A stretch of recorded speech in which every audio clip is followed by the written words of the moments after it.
Assalamualaikum warahmatullahi wabarakatuh.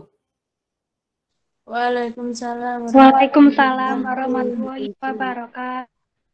Assalamualaikum warahmatullahi wabarakatuh. Alhamdulillahirabbil alamin. Segala puji bagi Allah, Tuhan yang Maha Kuasa, Tuhan yang Maha Pengasih, Tuhan yang Maha Penyayang, Tuhan yang Maha segala-galanya. Patutlah mengawali hari ini kita mengucapkan rasa syukur yang besar kehadirat Allah Subhanahu wa taala, di mana kita masih diberikan oleh Allah kesempatan untuk hidup, kesempatan bernafas, kesempatan beraktivitas, dan yang terpenting adalah Allah telah memberikan kesempatan kepada kita untuk tetap belajar, tetap semangat, tetap berkreativitas untuk meraih setiap prestasi demi masa depan kita yang lebih baik. Sobat mahasiswa sekalian, pada pagi hari ini kita masuk pada pertemuan yang ke-12.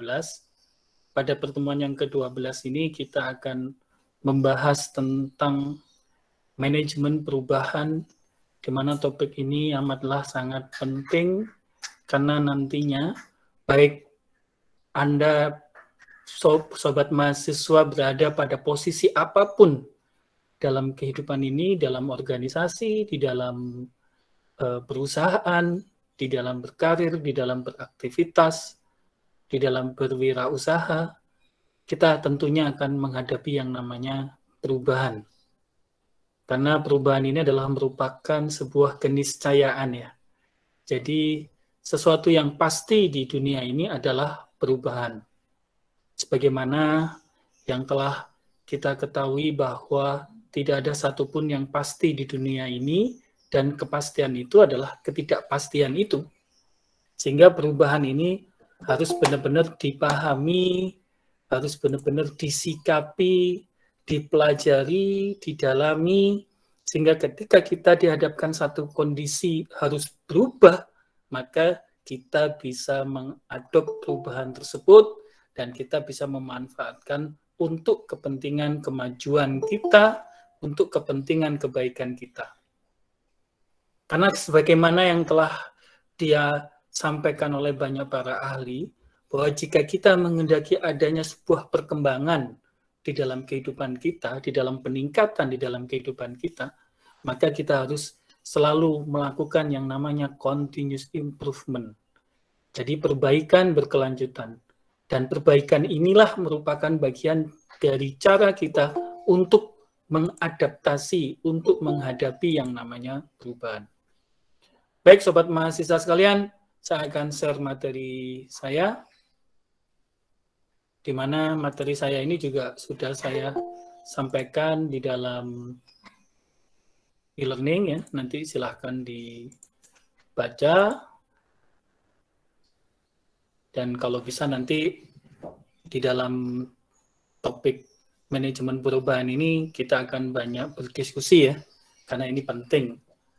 Penting artinya dalam artian bahwa nanti sobat mahasiswa sekalian ini ketika pertemuan yang ke-13 itu nanti saya harapkan masing-masing kelompok nanti akan mempresentasikan makalah secara keseluruhan ya. Jadi dari apa yang sudah dikerjakan mulai pertemuan pertama sampai pertemuan yang ke-13 ya, nanti diharapkan itu bisa dijadikan sebagai sebuah makalah kelompok, dan nantinya para mahasiswa sekalian saya minta secara kelompok untuk mempresentasikan bagaimana melakukan perencanaan tenaga kerja yang baik, yang efektif dan efisien sehingga tujuan organisasi dan tujuan perusahaan bisa tercapai. Untuk itu topik kali ini amatlah penting karena manajemen perubahan ini bagian dari kita untuk bisa melakukan perencanaan dengan baik. Karena apapun itu, karena perubahan adalah sebuah kepastian, sebuah keniscayaan, maka harus diadop, harus diikuti, harus diterima, dan kemudian diadaptasi ke dalam sesuatu program perencanaan yang lebih baik sehingga kita bisa mengantisipasi setiap perubahan yang ada. Apa sih sebetulnya perubahan itu? Kalau kita ngomong perubahan, berarti ya berubah. Ya bisa berubah bentuk, bisa berubah sikap, bisa berubah metode, ya. Dan setiap perubahan itu bisa menyangkut manusianya, ya, bisa menyangkut strukturnya, atau bisa menyangkut teknologinya jika dihadapkan kepada satu perubahan organisasi atau perusahaan. Sehingga karakteristik daripada perubahan itu sendiri itu adalah konstan. Ya. Jadi pasti akan berubah periodik. Ya. Anda pun dari kecil, dari bayi, lahir, tumbuh, dewasa, pasti akan berubah dan tumbuh. Ya. Cuman pertumbuhannya itu setiap organisasi, setiap orang itu bervariasi. Ya.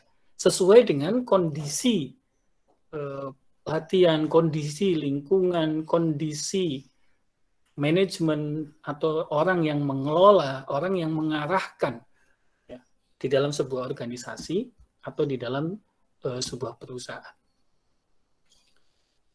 Dan perubahan itu sendiri menghasilkan sebuah ketidakpastian, tapi tidak semua ketidakpastian itu tidak dapat diperkirakan. Jadi ada beberapa ketidakpastian yang bisa diramalkan, bisa diestimasikan. Ya, contohnya misalkan sekarang karena ada perubahan iklim, ya, perubahan cuaca yang itu membuat terjadinya banyak beberapa bencana di wilayah-wilayah tertentu. Nah, itu bisa diramalkan oleh BMKG, oleh pemerintah, dan harusnya itu bisa diantisipasi dengan baik. Tapi ingat bahwa setiap perubahan itu, apapun bentuknya, itu pasti akan menciptakan yang namanya peluang ataupun ancaman.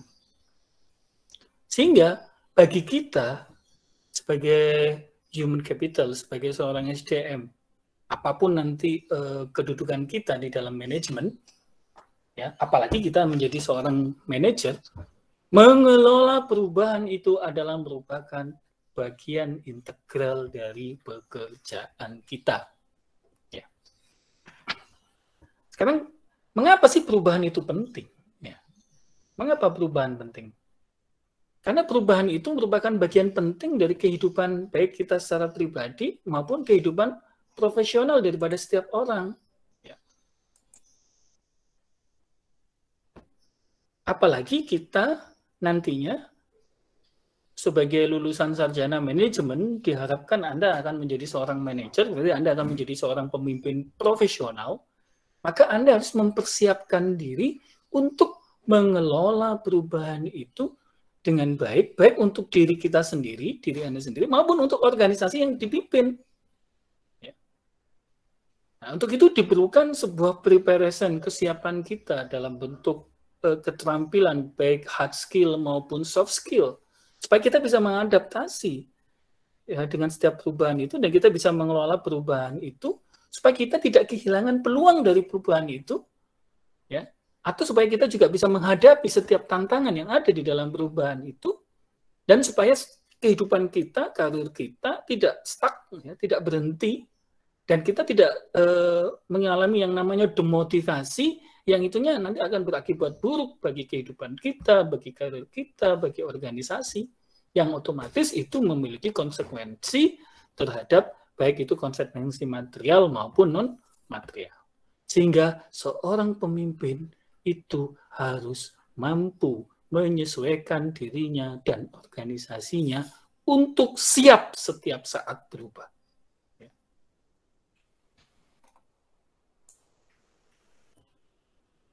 Kemudian, apa yang mendorong untuk terjadinya perubahan? Kekuatan-kekuatan apa yang mendorong terjadinya sebuah perubahan? Kita tahu bahwa apalagi kondisi sekarang ini, di mana kekuatan eksternal itu amat sangat dominan untuk mendorong kita mau tidak mau harus berubah. Ya. Adanya marketplace, kemudian adanya regulasi maupun hukum maupun undang-undang pemerintah maupun dunia yang berubah, adanya perubahan teknologi, adanya perubahan pasar tenaga kerja, dan adanya perubahan perekonomian yang ada baik di dunia maupun di skala nasional maupun lokal. Ya, ini akan mendorong kita, memaksa kita untuk melakukan perubahan. Kalau enggak ya kita akan tergilas. Ya. Kalau kita tidak berubah, different or die. Change or die, ya.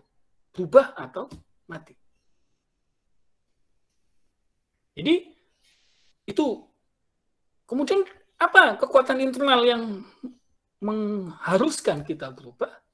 Ya, perubahan strategi organisasi. Otomatis ketika kita dihadapkan pada perubahan iklim secara eksternal, perubahan lingkungan eksternal, maka organisasi secara internal dia akan merubah strateginya. Dan kalau kita tidak berubah dalam perusahaan yang sudah melakukan sebuah perubahan, ya kita akan terbuang.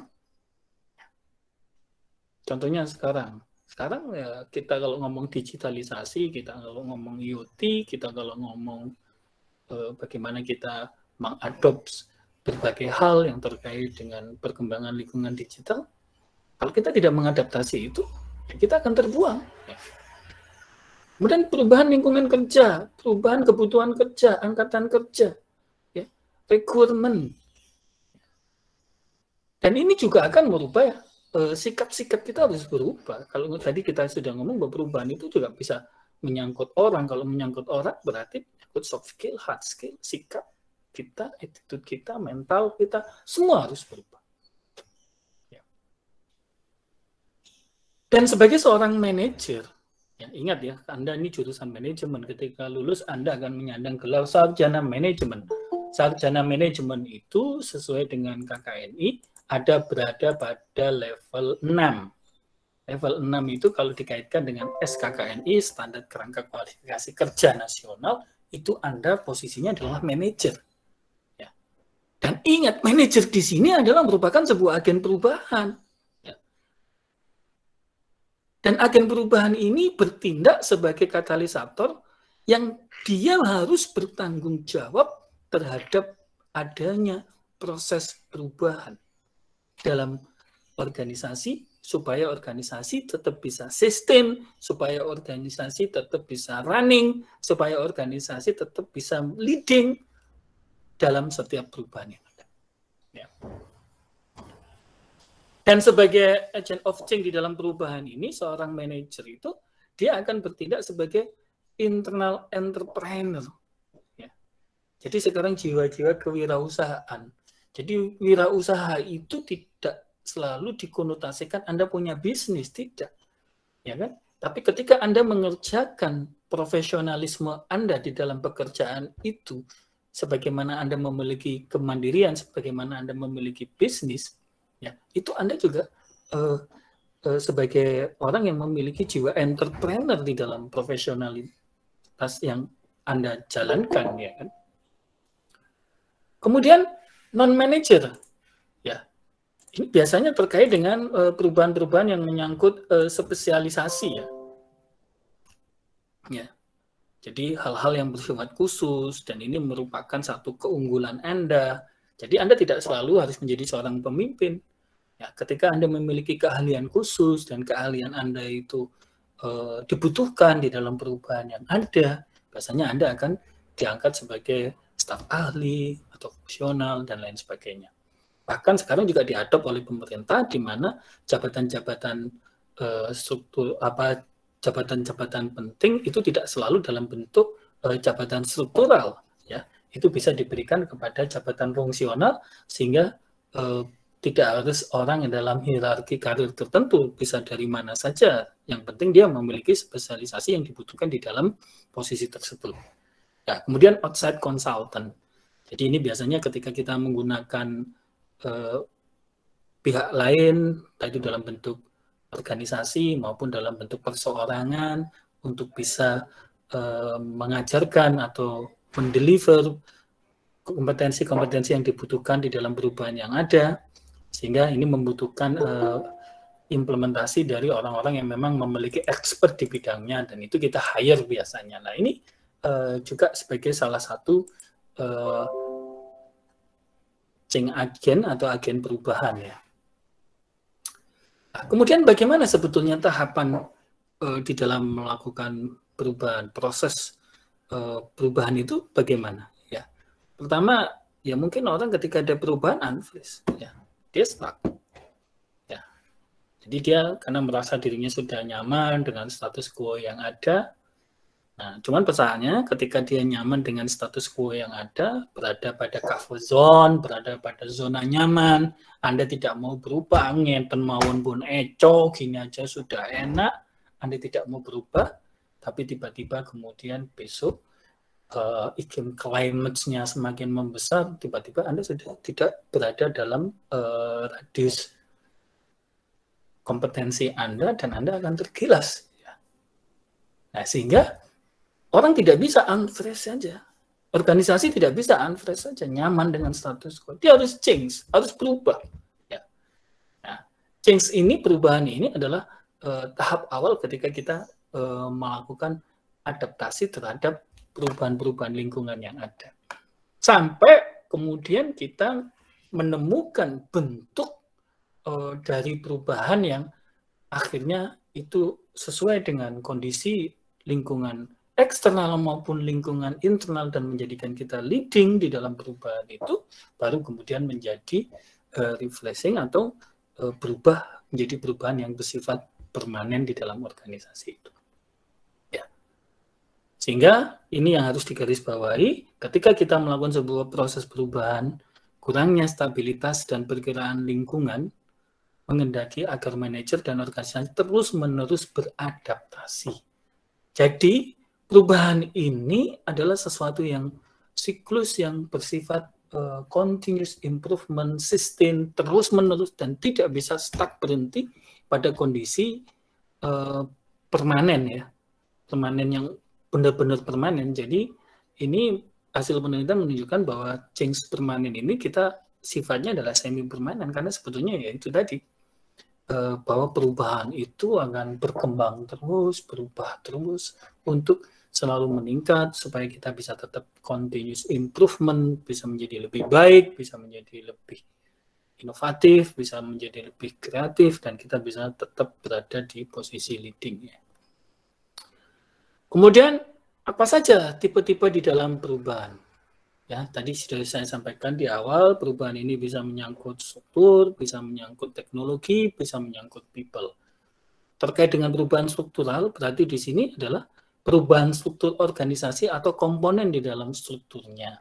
Jadi sebagai salah satu contoh, sekarang misalkan di mana industri semua berbasis digital, maka setiap orang harus menguasai digital.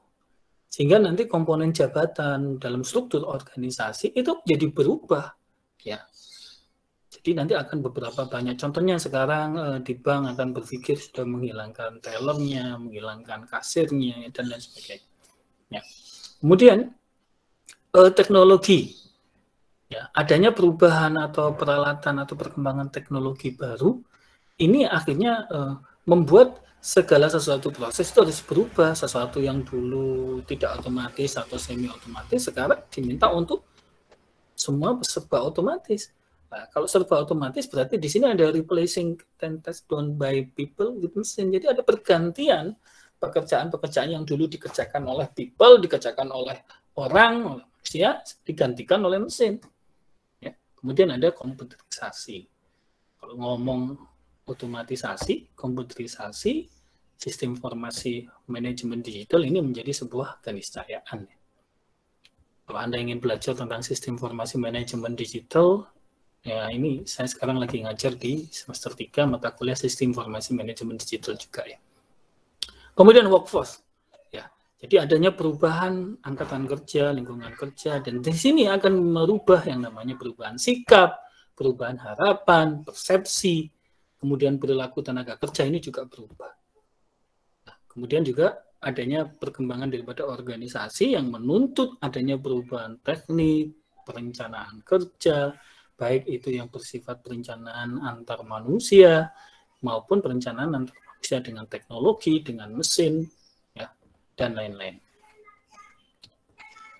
Nah, kemudian bagaimana teknik pengembangan organisasi dalam rangka mengantisipasi perubahan?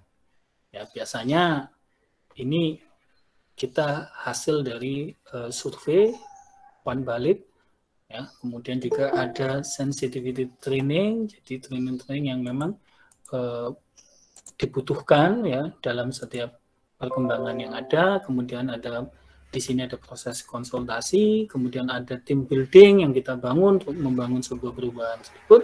Kemudian ada intergroup development, ada FGD yang itu nantinya kita akan menentukan bagaimana sih caranya kita dan bentuk kita di dalam mengantisipasi dan menghadapi setiap perubahan yang ada.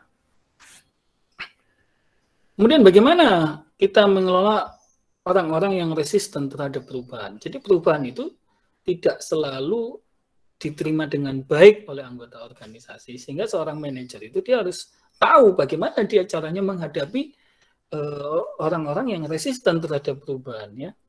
Jadi kenapa? Ya karena contohnya sekarang, apakah betul kita akan dihadapkan pada dunia yang 100% online? Nah, ada yang bilang bahwa ketika nanti pandemi COVID ini berakhir, orang akan kembali lagi membutuhkan yang namanya hubungan secara offline. Nah, ini ada ambiguitas yang tidak pasti. Ini juga akan membuat orang kadang-kadang ya benturan dia ketika menghadapi setiap perubahan yang ada. Kemudian karena kenyamanan, ya, contoh misalkan sudah nyaman, enak dengan status quo yang ada, dengan kerja yang seperti biasanya, tiba-tiba dia harus dihadapkan pada kondisi digitalisasi yang dimana reportingnya harus benar, ininya harus benar, semua harus bisa dipastikan, otomatisasinya. Jadi pekerjaannya dia semakin banyak, ya kan? Karena dia akan menghandle banyak pekerjaan orang lain. Kemudian kedua dia harus membangun literasi digital di dalam dirinya. Nah, ini membuat kadang-kadang orang tidak nyaman, karyawan tidak nyaman menghadapi situasi ini, dan dia akan resisten. Ya. Yang ketiga adalah setiap perubahan itu pasti, ya otomatis kan nanti ada secara struktur kan berubah, berarti ada jabatan-jabatan yang hilang. Nah, orang-orang yang kehilangan jabatan, kehilangan kekuasaan, kehilangan status quo, kehilangan uang, ini juga dia merasa nggak nyaman, dan dia akan resisten terhadap perubahan. Dan yang terakhir karena persepsi ya, sehingga persepsi ini juga akan membuat seseorang tidak menerima setiap perubahan yang ada. Nah, caranya menghadapinya bagaimana seorang manajer? Ya pertama diedukasi, dilakukan komunikasi. Ya, kita harus sampaikan ke mereka bahwa perubahan ini keniscayaan, kita harus wajib kalau kita tetap ingin bisa running, kalau kita ingin tetap bisa sustain ya. Kemudian partisipasi, melibatkan mereka di dalam aktivitas-aktivitas yang itu menunjukkan adanya sebuah perubahan, supaya mereka sadar bahwa perubahan itu adalah sebuah keniscayaan. Kemudian difasilitasi, didukung, dilakukan negosiasi, kemudian dilakukan manipulasi, co-optation, ya, kerjasama, manipulasi di sini adalah dia dilibatkan dalam sebuah rekayasa tertentu, sehingga mau tidak mau dia akan mengerjakan perubahan itu, dan concern ya. Jadi ini penting untuk dilakukan oleh seorang manajer. Kemudian apa yang dihadapkan di dalam manajemen perubahan itu? Isu-isu apa yang mengemuka ketika kita bicara tentang perubahan organisasi dan perubahan budaya organisasi? Ya, kalau kita bicara tentang budaya ini kan boleh jujur lahir dari anggota organisasi, dari pemimpin organisasi. Sehingga at least ketika dihadapkan satu perubahan, hakikatnya budaya kerja dari suatu organisasi itu akan menolak adanya perubahan itu. Ya. Untuk itu, maka harus dibangun, diciptakan satu kondisi lingkungan yang memfasilitasi adanya perubahan budaya tadi. Ya. Biasanya orang akan mau berubah kalau sudah terjadi krisis yang hebat. Ya. Misalnya perusahaan sudah dihadapkan pada tingkat kerugian yang benar-benar sangat baru mau berubah, tapi kan jadi terlambat. Nah, kalau nggak bisa itu ya berarti pemimpinnya harus diubah. Ya kan? Kalau nggak bisa itu ya beberapa organisasi dia melakukan recharging ya, dia menghilangkan beberapa karyawan, memasukkan karyawan baru yang memang sudah memiliki budaya perubahan itu. Ya kan? Dan ini juga bukan hal yang mudah ya, apalagi kemudian budaya organisasi yang sudah lemah ya, ini juga akan dihadapkan satu kondisi membuat kita sebagai seorang manajer itu tidak mudah untuk melakukan perubahan budaya organisasi. Nah, untuk itu maka perlu dilakukan yang namanya analisis budaya ya, dengan mengidentifikasikan elemen-elemen budaya yang memerlukan perubahan. Jadi contohnya misalkan sekarang kalau kita bicara digitalisasi, berarti aktivitas apa yang terkait dengan digitalisasi yang itu memang harus berubah, dan siapa yang ditempatkan di sana, dilakukan rotasi, dilakukan reframing, dilakukan kemudian reposisi ya. Sehingga nanti setiap karyawan juga harus diberikan satu kondisi baik itu berupa reward maupun punishment jika mereka tidak melakukan perubahan ya. Nah, kemudian bangun agent of change dengan menunjuk pemimpin-pemimpin baru di setiap divisi-divisi yang ada itu dengan visi yang baru ya kan?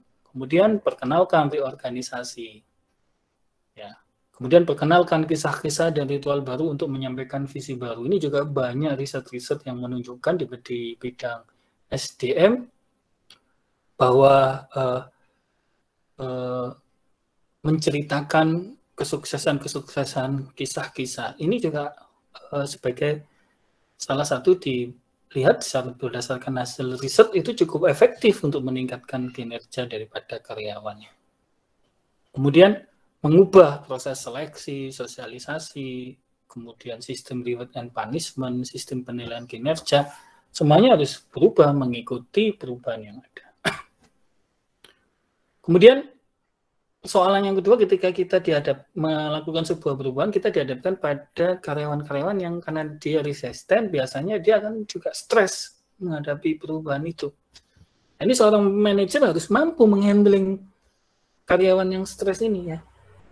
Jadi ketika adanya perubahan itu akan menciptakan ketegangan fisik dan psikis yang dirasakan oleh seorang karyawan karena adanya tuntutan-tuntutan baru, adanya hambatan-hambatan yang selama ini dia tidak hadapi, tiba-tiba dia hadapi, ya kan?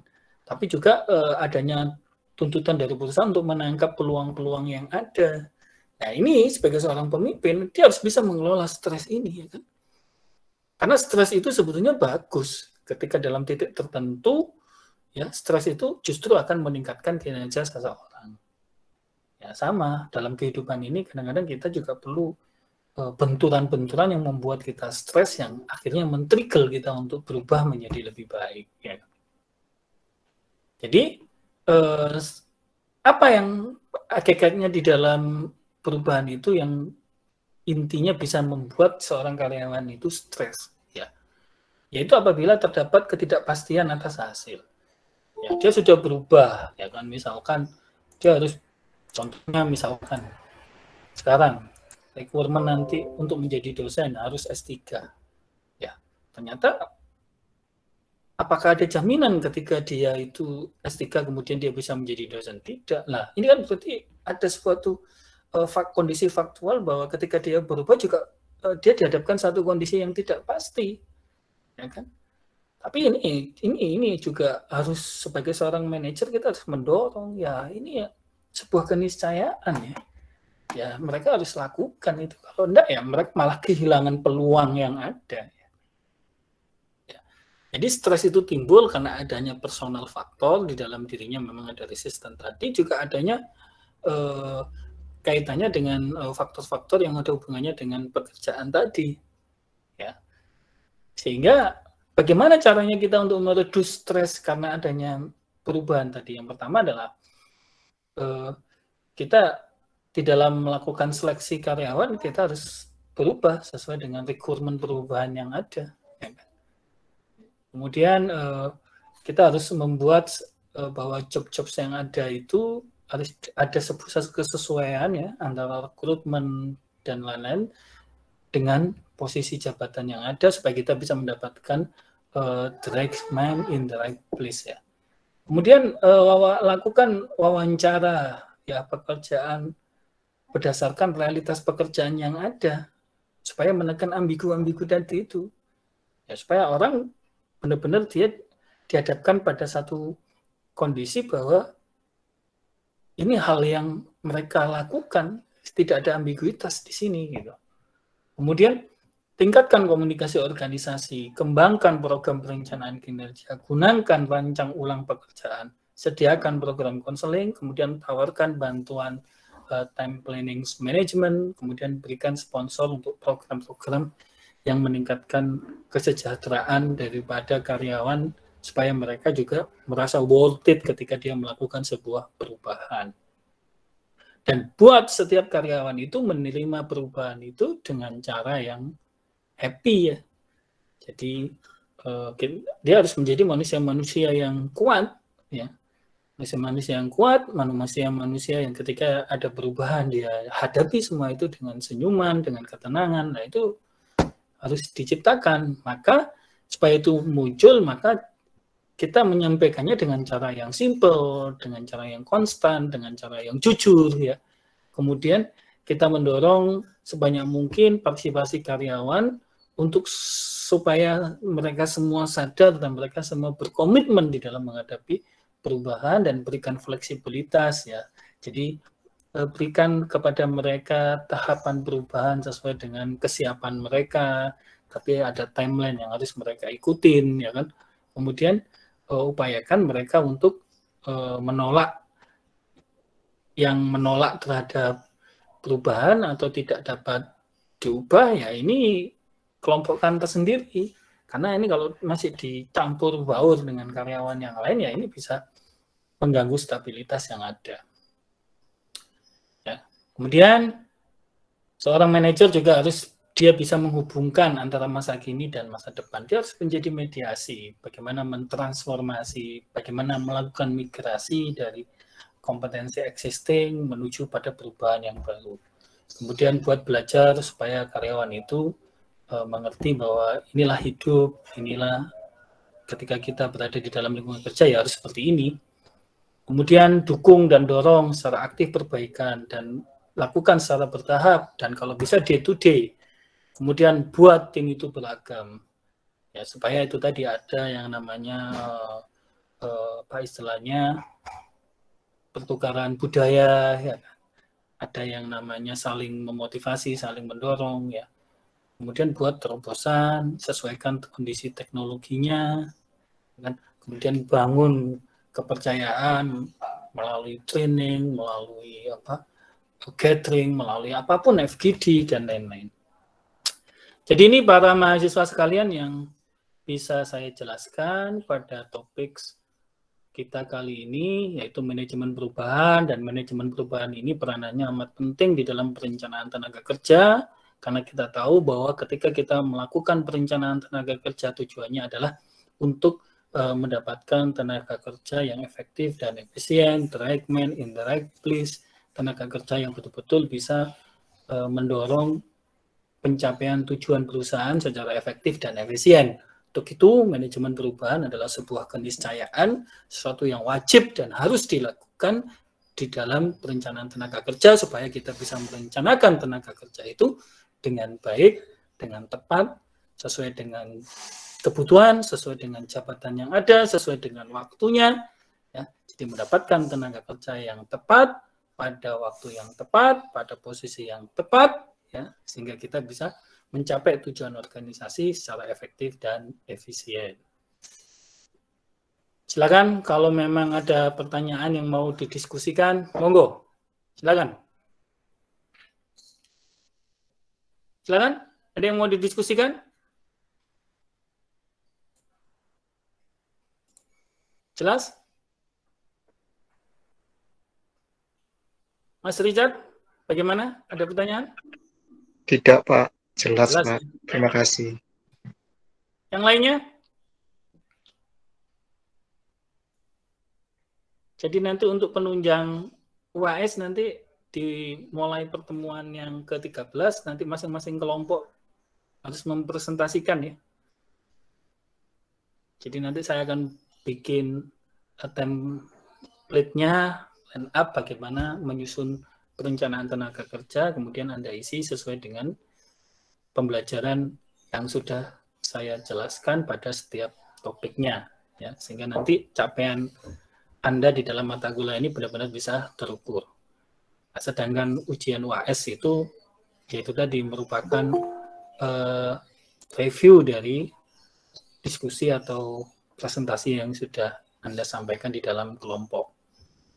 Kalau masih ada perubahan kelompok, monggo silahkan, tapi nanti di finish kelompok yang dipakai itu sudah harus finish ya.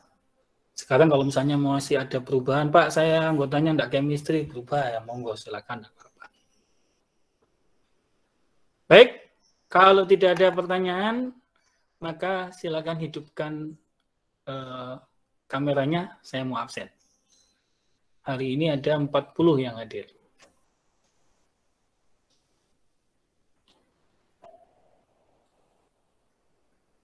Mas Richard, pastikan ya, nanti teman-teman untuk mengirimkan anggota kelompoknya di grup ya, supaya nanti saya bisa membagi timelinenya. Silakan tentukan sendiri nanti perusahaannya yang mau diteliti mana, monggo. Baik, saya absen dulu.